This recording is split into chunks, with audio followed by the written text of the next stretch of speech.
చైనాలో కలకలం సృష్టిస్తున్న HMPV virus ఇప్పుడు భారత్ను కలవరానికి గురిచేస్తుంది.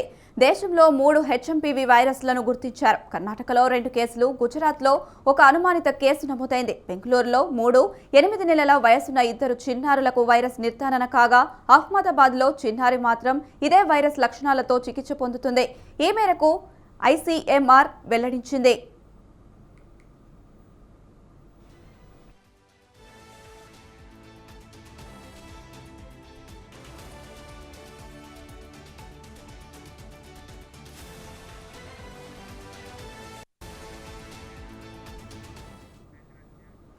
భారత్తో సహా ప్రపంచవ్యాప్తంగా పలు దేశాల్లో ఈ వైరస్ వ్యాప్తిలో ఉందని, దానికి సంబంధించిన కేసులు నమోదయ్యాయని కేంద్ర ఆరోగ్య శాఖ తెలిపింది.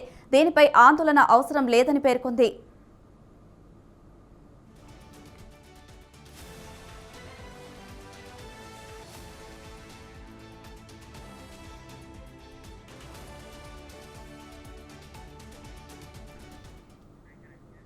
మరోవైపు హెచ్ఎంపీవీ వైరస్ లక్షణాలు కూడా ఫ్లూ, ఇతర శ్వాసకోశ ఇన్ఫెక్షన్ల మాదిరిగానే ఉంటాయని వైద్య నిపుణులు చెబుతున్నారు.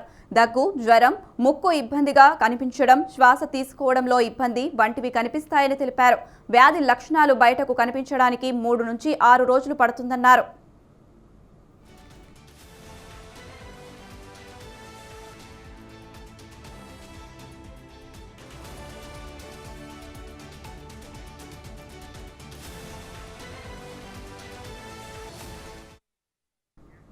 బెంగళూరులో 2 చిన్నారులకు పాజిటివ్గా తేలడంపై కర్ణాటక ముఖ్యమంత్రి సిద్ధరామయ్య స్పందించారు. 2 చిన్నారులకు వైరస్ సోకిందని సీఎం తెలిపారు.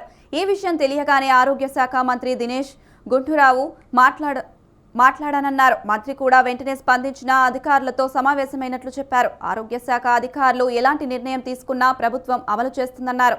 వైరస్ వ్యాప్తిని కట్టడి చేసేందుకు ముందస్తు జాగ్రత్తలు తీసుకుంటున్నట్లు చెప్పారు.